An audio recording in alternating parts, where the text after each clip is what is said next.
tu t'appelles, je suis pour me dire je sais, parce que rien ne peut trouver mon cœur en paix. S'il faut que je dise un mot au-delà de tous mes mots, je te dirai, oh je t'aime, Chilo. Chilo, inscris ton nom dans mon esprit. Sinon... Bonjour mesdames et messieurs, bienvenue dans votre émission Dis-moi la vérité, dont la présentation est assurée par moi, votre humble présentateur John Wembo, autrement dit les soldats de la presse congolaise. Lokola momesano boyebi à chaque fois soki toye na émission oyo toyaka toujours na ba sujet oyo eza très important wapi pai to pundola ka penza comme momesano nde na lobaka ba sujet oyo eza ba préoccupation na bino. Na mokona lelo to poni bongo to lobela sir sujet oyo le Covid-19 est une bénédiction ou une malédiction sur le plan spirituel.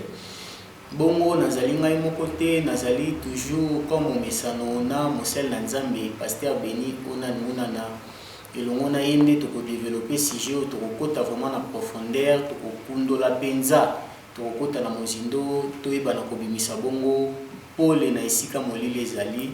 Sans plus tarder, bandeko bazo sunga biso déjà na bilili soki bakoyi kofungola caméra boyeba na bongo na ko mona déjà invité bandeko bazo sunga biso kuna na bilili bapepa ibo fungoli caméra boyeba na bongo na ko mona invité toyambi na mokolo na lelo pasteur Béni Onan Munana elongo na yende tokolobela na mama na likambo oyo tozolobela lelo. Covid-19, c'est une bénédiction ou une malédiction sur le plan spirituel. Pour na kozwa maloba molai mingi te na kemba ngongo kopesa invité na biso ya mokona lelo. Bonjour pasteur Béni Onan Munana. Bonjour mon frère John. Boni nzoto. Nzamba azobatela biso. Mikolo ebele omona lisusu te awa. Tozali mon frère, tozali. Ok, en tout cas c'est moise ya biso ya koyamba lisusu na émission oyo Dis-moi la vérité. En tout cas, na bato bazolanda mutu mususu pe ezali mbala ya liboso alanda pasteur Béni Onan Munana. Soko koki se présenter na ba téléspectateurs nyonso bazolanda siko na Wembo TV.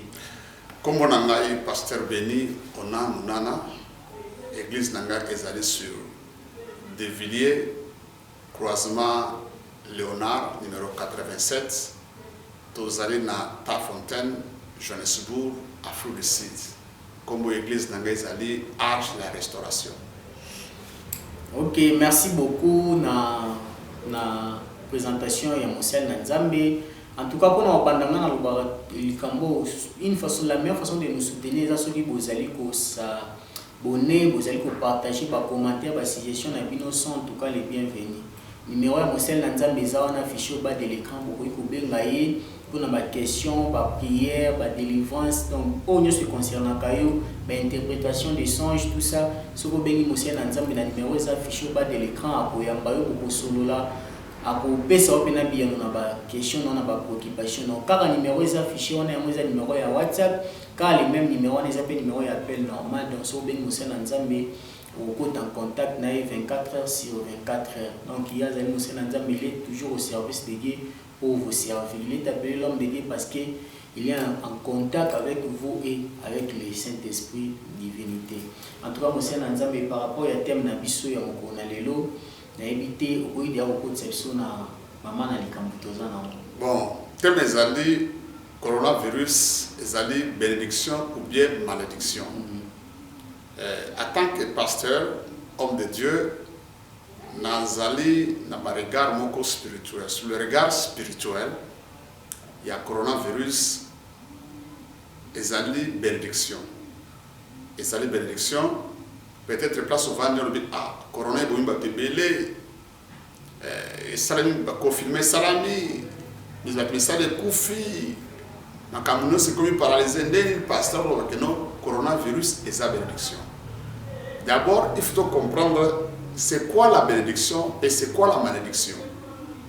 Et loko nyonso oyo na bomo ina yo mwana nzambe ezala mbongo ezala libala ezala kobota, ezala voyage, ezala mituka, ezala musala, soki ebani kokimisa yo musika na Nzambe, eza sous lipambolité et comme malédiction. Mais eloko nyonso oyo na bomoi na yo mwana Nzambe, ezoko poussa o pena Nzambe, ezali malédiction te, ezali bénédiction. Amen. Voilà, c'est pourquoi dans le coronavirus avait le regard spirituel, ezali bénédiction. Malédiction du fait que l'on ceux qui malheur on est au mémoire en présence de Nzambe, c'est une bénédiction. En tout cas, moi, c'est Nzambe, merci pour la question. Même moi-même, j'étais étonné en voyant que le coronavirus, c'est une bénédiction. En tout cas, dans Satana qui voit même pas la question. Mais moi, c'est Nzambe, en voyant tout ce qui se passe dans mon kilomètre, tout le monde, coronavirus, makambo eza ko sala, flux eza ko sala. Mais tant que c'est une bénédiction, tout ça Zolanda aime ça comprendre. On est vraiment tout service encore dans mon signal les sous. Mais à ce qui me concerne, ngai na comprendre que le coronavirus c'est une malédiction. Mais vous avez peine à comprendre en opinion sur la mobilité. Ce qu'on peut c'est encore en profondeur pour tout comprendre. Dans le livre Ecclésiaste chapitre 7. Verset 4, la Bible dit que les cœurs d'un homme sage, ça se trouve dans la maison de deuil, mais le cœur d'insensé dans la maison de fête. Un homme sage, dans la Bible, c'est un homme qui craint Dieu. Un homme sage dans la Bible, c'est un homme spirituel. Mutoyo, il y a spiritualité, pour une souffrance, et zalaka ma bêté, souffrance et zalaka enseignement. Dieu nous enseigne à travers la souffrance. Il y a 3 clés que Dieu utilise pour enseigner ses enfants. La première clé que Dieu utilise, c'est la sagesse. La deuxième clé que Dieu utilise, c'est l'amour. Et la troisième clé que Dieu utilise, c'est la force. Quand nous disons de la force, nous parlons de la souffrance. Dans le livre, il y a Proverbe chapitre 13, verset 24. Bible Zolobaboike. Mutoyo alingi mwana na yete akubombela ye fimbu. Mais papa o alingi mwana ye akubombela ye fimbu te. Cela veut dire tata o nyonso za bolingo ya mwana na ye, pour mwana ya kola bien. Pour mwana ya sala o ye papa alingi, pour mwana ya evolu ko bala mususu. Papa wana il faut simela mwana ye fouet fimbu. Fimbu tangu papa betaka mwana na kati ya motema mwana ye papa alingi ngate. Mais pour na papa ayebi ke na lingi mwana nga akene nzela malamu. Oyo nyonso koma na Bible koma pona Nzambe te koma pona bakute koma pona Nzambe na biso. Pour ba diamate pona Nzambe na biso. Biso epa ya Nzambe tuzala ko la bana. Poto koma na esika o Nzambe alingi to koma. Il faut Nzambe abombela biso fouete, il faut abimisa biso fouet. Fouet ya Nzambe ezali ba problème. Fouet ya Nzambe ezali ba maladie. Fouet en Nzambe ezali ba crise. Fouet en Nzambe ezali ba guerre. Fouet en Nzambe ezali toute chose à biloko tozo sepela ngote. Ezali fouet. Nzambe azo ko fouetter biso po aluka moya benda biso pele na ye. Mwana azonga kaka na nzela soki ba peti film. Yango na Bible ezolo ba livre hébreu que bon considérer que châtiment Nzambe le kola NT, châtiment Nzambe za bolingo ya Nzambe. Celui qui aime bien châtie bien. Nzambe zo châtier biso po alingi biso. Coronavirus eza po na bolingo Nzambe. Po to ke musika na Nzambe. Okomona bolama coronavirus. Batu bakomi na solidarité. Batu bakomi ko banga Nzambe. Batu bakomi to éviter nini lobi ko salema. Batu tal voisin kufi. Ah, cousin kufi. Ah, frère na kufi. Peut-être le pengai. Tika na mettre vie na nodre na Nzambe. Ozomona mutu nyonso a tourner miso vers Nzambe. Mais so ikoreza la kite. Mutu moko akobanga na Nzambe te. Ozomona ki corona, bolama corona. Corona est une ba grande puissance du monde et mettre bango par terre et mettre bango à genoux. Vous comprenez? Pour savoir qu'il y a qu'un seul Dieu. Donc, tala bolama corona yango wana. et kabule biso na nzambe te mais pousse biso pene na nzambe na ba pays mususu zomona ke comment ba kosa la charité bazo pesa batu biloko bazo considérer ozomona donc voilà tra bola mo colorant. En tout cas les bienvenus par rapport à cette émission. Dis-moi la vérité. Obenga monsieur na nzambe na numéro est affiché au bas de l'écran, on a beaucoup en contact nae. Na kebo na deuxième question na biso ya mokona lelo wa pepe na olingana iba monsieur na nzambe coronavirus oyo ezali volonté ya nzambe to ezali volonté ya bato mokili na ndenge tozoka ba rumeur ezoloba na mokili oyo tozali actuellement.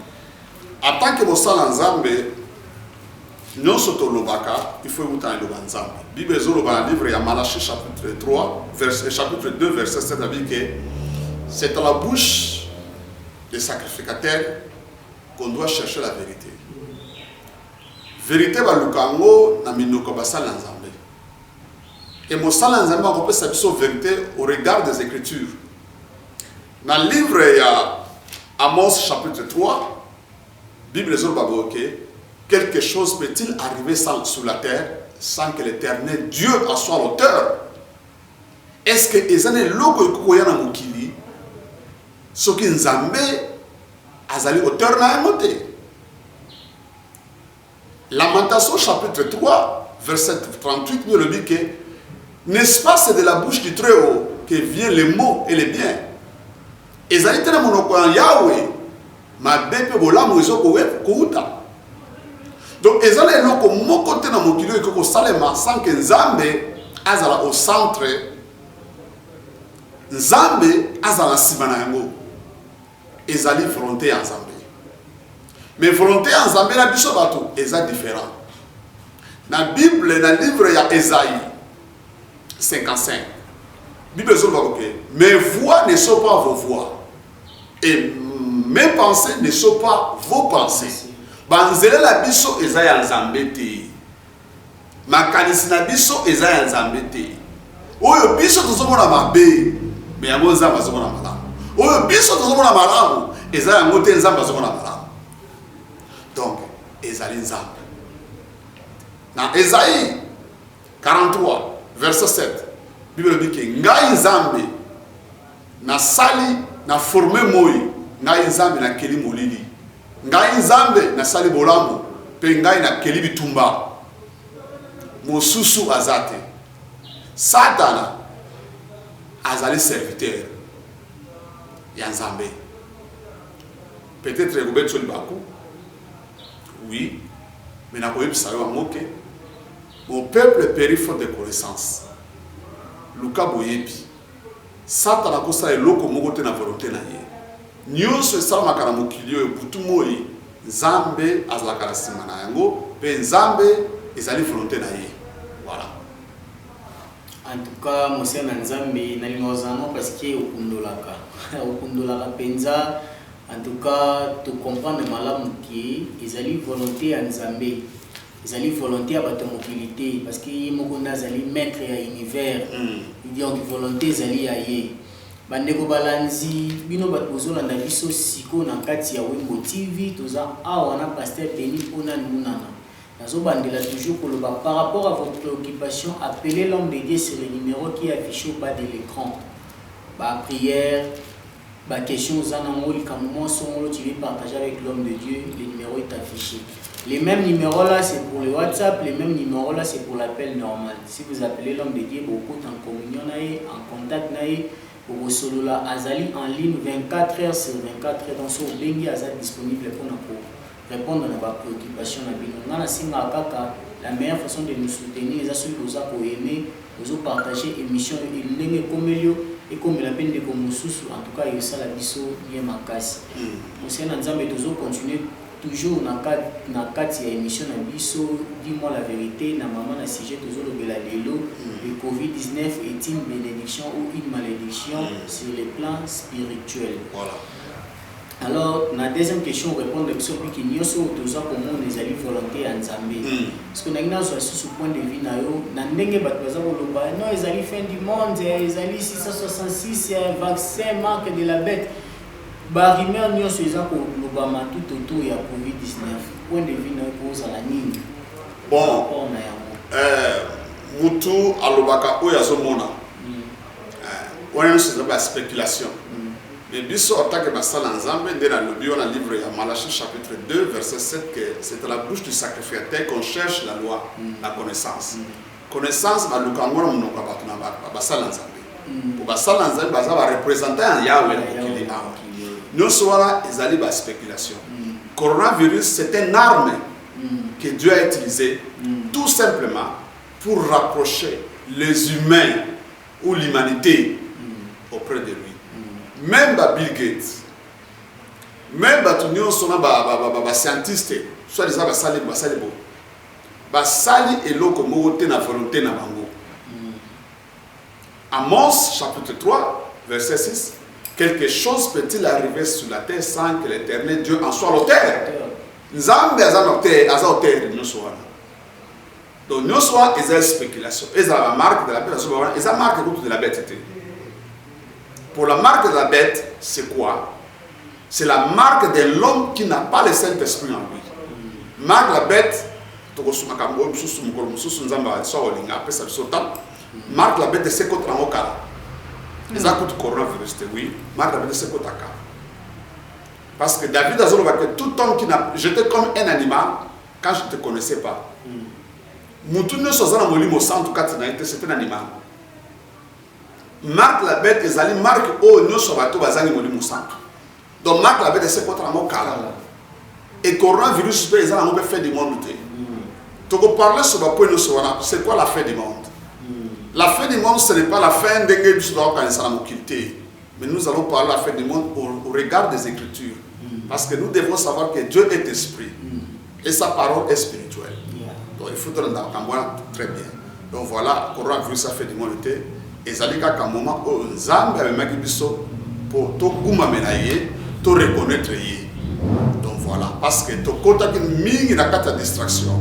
Et ça la église, pas pasteur, pas prophète, pas apôtre, pas ndimi. En tout cas, merci beaucoup, monsieur Nzambe. Ma question, ma réponse, en tout cas, ils ont mozindo tellement makasi. Nangamo na plateau na fanti na kokite en tout cas, na kokite bandeko balandi. Oh, ils ont la première partie à maman na sujet na biso tolo bana mokona lelo. Deuxième partie pour Zala. Ce qui peut faciliter to continuer troisième partie.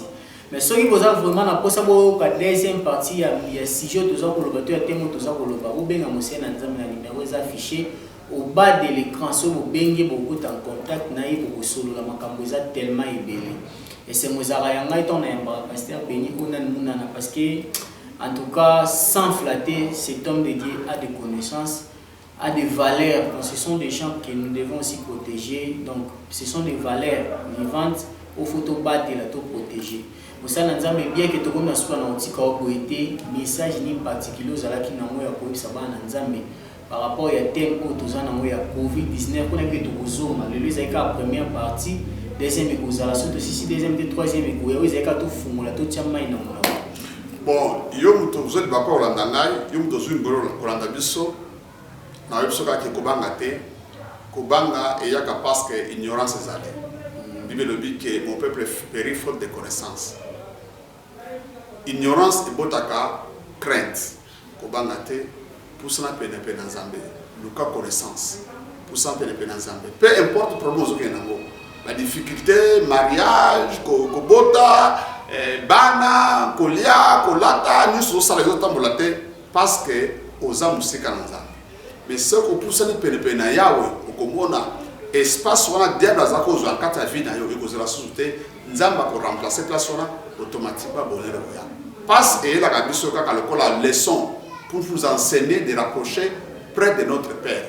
Zambia Pambolabino, jusqu'à ce que tu écoutes la deuxième partie à l'émission Oyo. Coronavirus est-elle une bénédiction ou une malédiction? Oui, une malédiction. En tout cas, merci beaucoup, monsieur Nzambe. Nathan disposé qui pour couper ces éclaircissements dans Balandignon sur Bazola Nabiso. Mais pour aussi, il s'en a pour remercier Bato Pe Balandarabiso, Basupena Biso. Ah, on a kati ya Wembo TV na bosa nite babi Gauthier Anthony Mbon na kati États-Unis en tout cas na pesio bambote no yango wana na bosa nite so na kina niveau ya Grèce na mona bongo Felindu kwa na pesio pe bambote no yango wana sans oublier babi Madi Wembo na kati ya Paris na PCOP Mbote. Na Bossanité Netflix na Katia Londres, je vous salue et toute votre famille, je vous salue, je vous aime beaucoup. Na Bossanité Balobi, Alexis Wembo na Katia Paris, na PCOP Mbote. Bino nyonso bo soutenir Wembo TV, bino nyonso bo zalana pour Olanda Wembo TV. En tout cas, je vous remercie énormément. Tout le monde est bon à Nicolas Zali Koya na